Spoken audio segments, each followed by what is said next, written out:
Madame, Monsieur, bonsoir. Merci de suivre Télémétropole à l'heure de Métro News. Voici les titres à la une de ce soir. Ravagé par la violence des gangs, Haïti est un pays en guerre, a lancé le conseiller président Laurent Saint-Cyr. Lors de son allocution à la tribune des Nations Unies, le coordonnateur du CPT a une nouvelle fois réclamé un soutien plus ferme de la communauté internationale.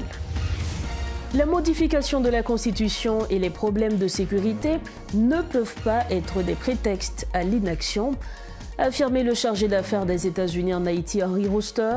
Il considère la crise haïtienne comme la plus grave de l'hémisphère et presse la communauté internationale d'agir contre les gangs armés afin d'empêcher Haïti de sombrer dans l'anarchie. Également à la une de ce jeudi, Haïti a célébré ce 25 septembre la journée mondiale des pharmaciens dans un contexte de crise. À cette occasion, les autorités du ministère de la Santé publique ont alerté sur la rareté de certains intrants en raison de la violence qui perturbe la circulation des médicaments à travers le pays.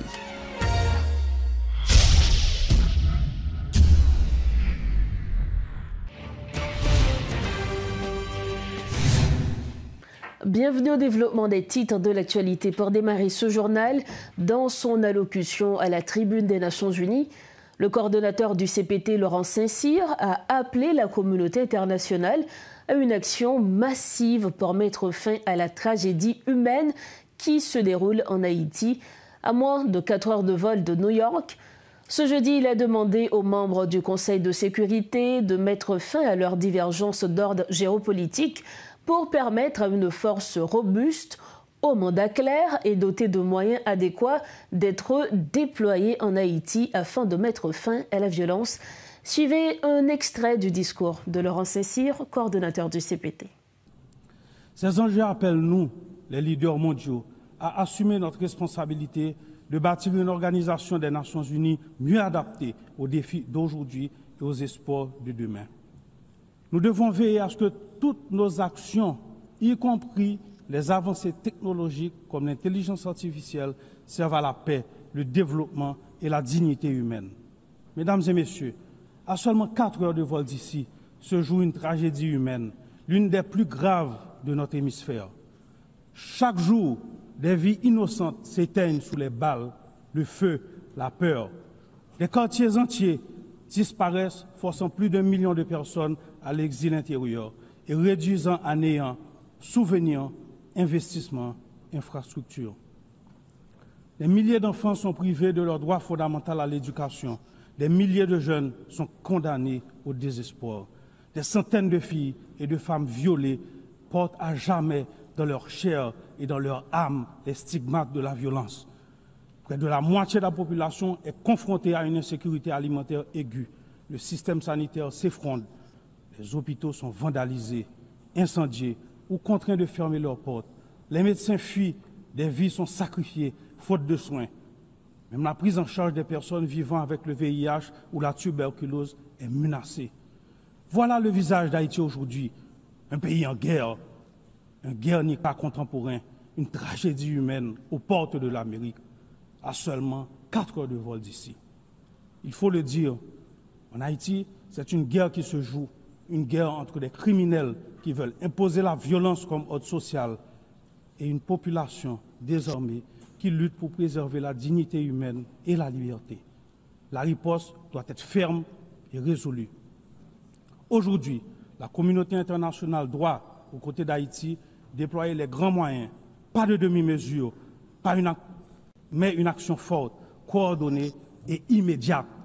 Le silence ou l'inaction n'est pas une option. Il faut agir vite pour protéger des vies, rendre l'innocence à des enfants, offrir un avenir à des jeunes et permettre à des citoyens et citoyennes de décider de leur avenir par les urnes. Chaque minute perdue se traduit en vies humaines sacrifiées et en recul de la démocratie. Haïti veut la paix. Haïti attend la paix. Haïti a droit à la paix. Oui, mesdames et messieurs, la paix aujourd'hui, le besoin le plus urgent du peuple haïtien, elle est la raison d'être du combat sans relâche que mènent nos forces de l'ordre et la mission multinationale d'appui à la sécurité. Beaucoup de policiers et soldats sont tombés dans la guerre contre les groupes criminels. Hommage à ces héros, Haïtiens et Kenyans qui ont payé de leur vie, leur engagement pour le rétablissement de la paix et de la sécurité en Haïti. Aujourd'hui, des 2500 initialement requis et promis, il y a sur le terrain seulement 1 millier de membres de la mission multinationale. Leur bravoure, conjuguée à nos propres efforts, n'a pas réussi à contenir la crise sécuritaire. Pourtant, nous avons augmenté de 40% le budget des forces de l'ordre, recruté de nouvelles promotions, renforcé nos effectifs, acquis du matériel et des équipements. Nous devons nous rendre à l'évidence. Haïti se trouve à l'épicentre d'une menace régionale inédite. Des réseaux criminels puissants et lourdement armés cherchent à déstabiliser le pays et à dominer les économies de notre espace commun. La nouvelle ligne de front de ce combat se trouve chez nous, en Haïti. Si nous échouons, les affronter sur notre sol, il sera illusoire de les contenir ailleurs dans la région. C'est pourquoi nous devons afficher la même détermination, la même fermeté et la même unité que celle dont nous avons fait preuve dans la lutte contre le terrorisme. Haïti ne peut et ne pourra relever seul un tel défi. Aujourd'hui, il est impératif de mobiliser une force robuste disposant d'un mandat clair et de moyens matériels, logistiques et financiers adéquats. En cette matière, les leçons de l'expérience de la MMAS et les recommandations des experts haïtiens doivent être mises à profit. Nous avons également besoin d'une coopération internationale renforcée, fondée sur le partage de renseignements et de contrôles douaniers rigoureux afin de stopper le flux d'armes, de munitions, de drogue et de financement vers les gangs.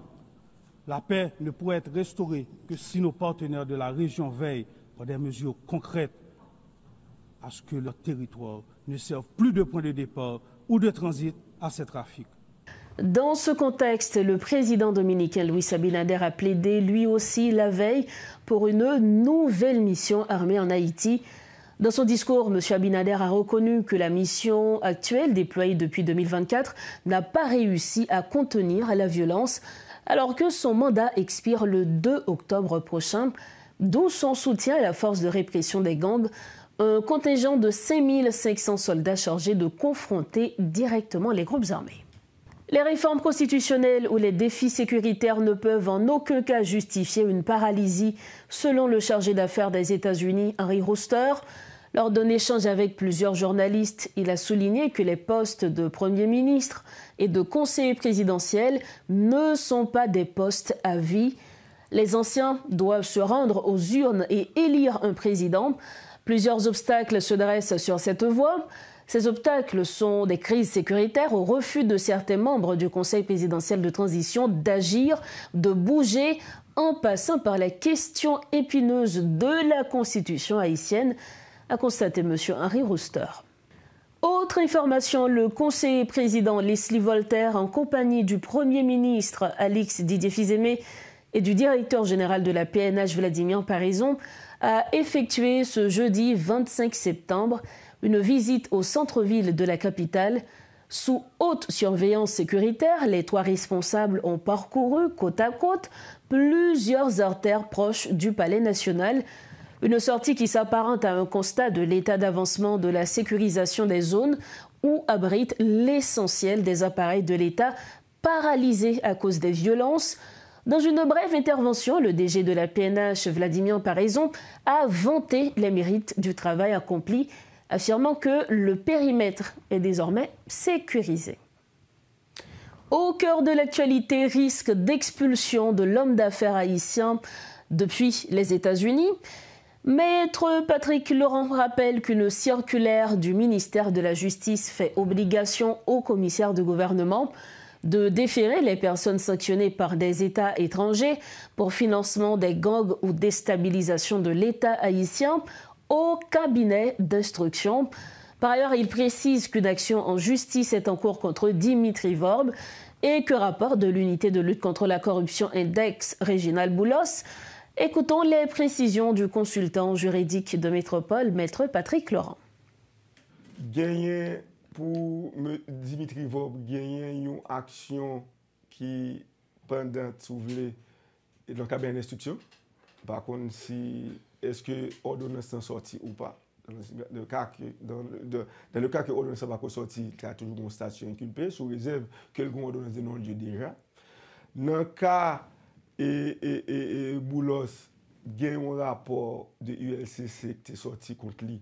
Est-ce que le parquet va suite déjà à rapport ou bien est-ce que le rapport a l'anti-ou parquet toujours? Donc ça veut dire notre bagage.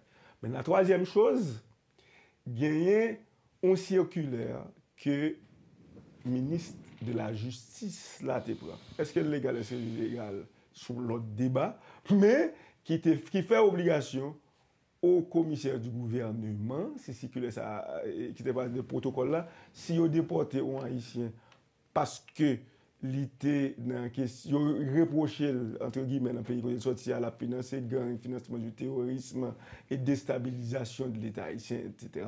Et que le commissaire gouvernement a une obligation pour prendre ça en état déféré au cabinet d'instruction. Donc, et si y a mettre circulaire ça en application, et quel que soit le monde qui les X, qui les Y, depuis au déporté pour des barres qui ont lien au financement du terrorisme, au terrorisme, et question... Il va sembler le ça que c'est pays qui vont tourner encore faire plaisir. Et ça me dit, à tort, à raison, puisque mes circulaires, il dit mes nouveaux protocoles que le ministère de la Justice a adopté et demandé pour le commissaire gouvernement faire. Alors, comme question était très spécifique, qui ça t'a capté, monsieur Sayo, pas seulement eux-mêmes, qui ça capable tant au monde qui est déporté pour des faits qui sont liés au terrorisme. Et le ministère de la Justice demandé pour le commissaire du gouvernement transférer au cabinet d'instruction. Est-ce que ça est légal ou illégal? C'est un autre débat. Célébration ce jeudi 25 septembre du 56e anniversaire du Conseil national de télécommunications. La cérémonie s'est déroulée en présence de hauts dignitaires de l'État sous le thème « 56 ans au service du développement des télécommunications en Haïti ». C'était l'occasion de faire le point sur les travaux déjà entrepris pour régulariser ce secteur dans le pays à l'heure de la vulgarisation des outils numériques.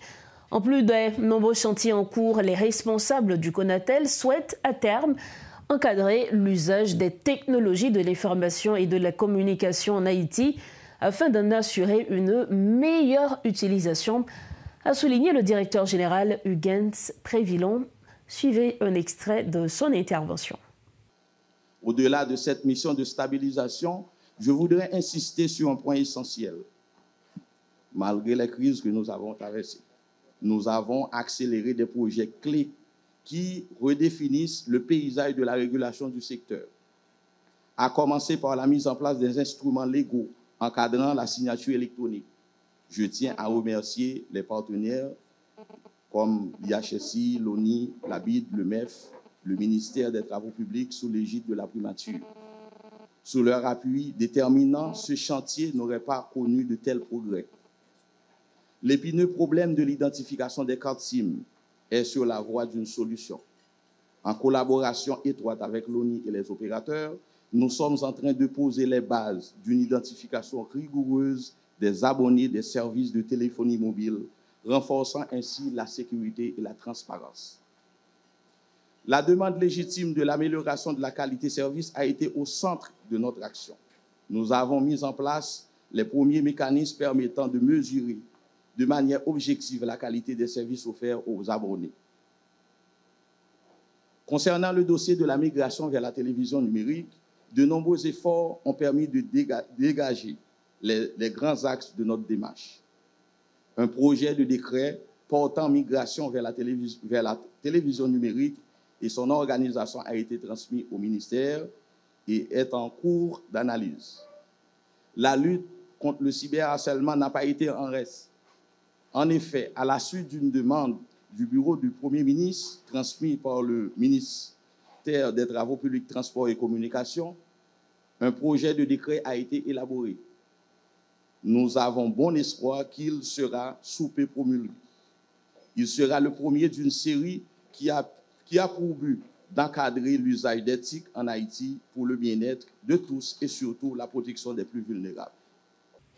La primature a annoncé qu'un budget rectificatif exceptionnel pour l'exercice 2024-2025 vient d'être adopté.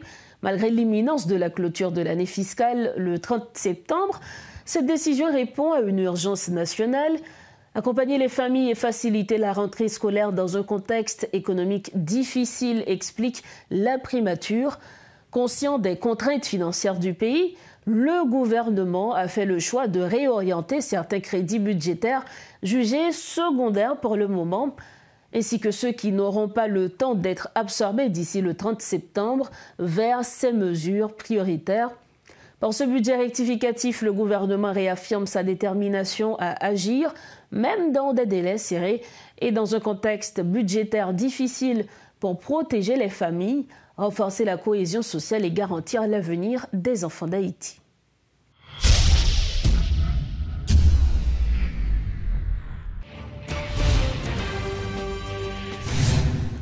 Pour refermer la page nationale de Métro News, célébration ce jeudi de la Journée mondiale des pharmaciens par la direction de la pharmacie, du médicament et de la médecine traditionnelle. À cette occasion, le directeur Fontaine Ernst a exposé les défis auxquels le secteur fait face, notamment une pénurie de certains intrants causée par la vague d'insécurité qui paralyse la libre circulation des médicaments. Par ailleurs, il a également fait état de la mise en place d'un dispositif de distribution des médicaments essentiels afin de faciliter l'accès de la population à certains produits à moindre coût. Un reportage de Garbijan et de Guitry Choisy.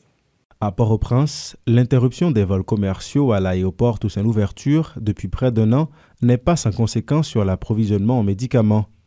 Selon certains observateurs, dont des syndicalistes, il en découle une pénurie d'intrants médicaux. C'est dans ce contexte que la direction de la pharmacie, du médicament et de la médecine traditionnelle, une entité du ministère de la Santé publique, célèbre la Journée mondiale des pharmaciens. Une date qui donne l'occasion de réfléchir aux défis du secteur, explique le docteur Gabriel Timothée, directeur du MSPP. Bon, nous avons dit, son grand défi, disponibilité de médicaments pour toutes sortes de maladies en Haïti et Koulia. Le défi a été plus grand avec un problème de transport de capital, des dépôts de la capitale aux promesses de grands dépôts qui sont dans le ministère pour vivre dans le département. Parfois c'est par bateau, parfois c'est par avion, il coûte cher. Donc c'est un défi de transport qui est lié à la situation de sécurité qui vient dans le pays. Le pays, qui ne dispose que de 3 laboratoires, survit en grande partie grâce aux importations médicales. Or, depuis quelque temps, cet approvisionnement est dans l'impasse en raison de l'incapacité des autorités à contenir l'expansion des gangs. En guise de réponse, le directeur de la pharmacie, du médicament et de la médecine traditionnelle, Fontaine Ernst, fait le point. Vous savez que le ministère a ce qu'on appelle une liste de médicaments essentiels qui met en phase sur les problèmes prioritaires de santé de la population et assurer que ces médicaments soient disponibles. Maintenant, en termes de disponibilité pour les médicaments essentiels, donc nous nous assurons que soit les importateurs et privés, soit également l'État, dans le cadre de la mise en place du programme de médicaments essentiels, assure la disponibilité des médicaments au niveau national. Et aussi, nous avons un système national d'approvisionnement et de distribution d'intrants pharmaceutique qui est en phase de mise en œuvre. Outre les contraintes liées au climat sécuritaire, la contrefaçon des médicaments constitue également un défi permanent pour la direction de la pharmacie. Monsieur Fontaine Ernst a rappelé le danger mortel auquel ce fléau expose la population et assure que le département qu'il dirige redouble d'efforts pour y mettre un terme. Et récemment, nous avons plusieurs cas de personnes soit qui hospitalisées. Par exemple, dans le nord-ouest, on a eu des cas d'hospitalisation par rapport avec certains monde qui prennent des médicaments, ils achètent dans la rue et puis ils prennent peut-être son médicament pour infection. Moun sa yo acheté médicaments yo prendre alors que c'était des psychotropes.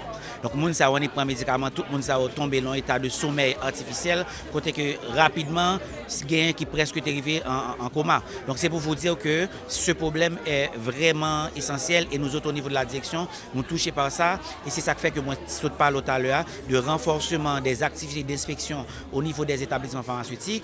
Instaurée par la Fédération internationale pharmaceutique en 2009, la Journée mondiale des pharmaciens a cette année encore été l'occasion pour les autorités sanitaires de promouvoir les produits de diverses pharmacies tout en organisant une distribution gratuite de médicaments au bénéfice des participants.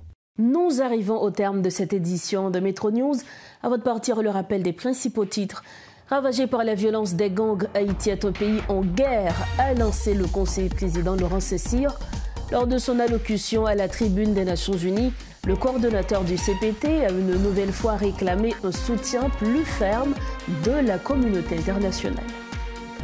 La modification de la Constitution et les problèmes de sécurité ne peuvent pas être des prétextes à l'inaction, a affirmé le chargé d'affaires des États-Unis en Haïti, Henry Rooster.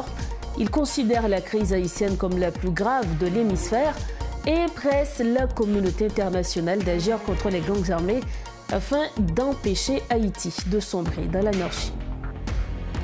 Et puis Haïti a célébré ce 25 septembre la journée mondiale des pharmaciens dans un contexte de crise.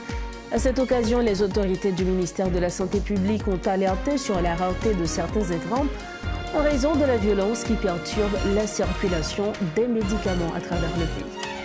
Voilà ce qui referme cette édition de Métro News. Merci infiniment de votre attention et surtout de votre confiance. On se retrouve bientôt. Entre-temps, restez branchés Métropole et prenez soin de vous. Bonsoir.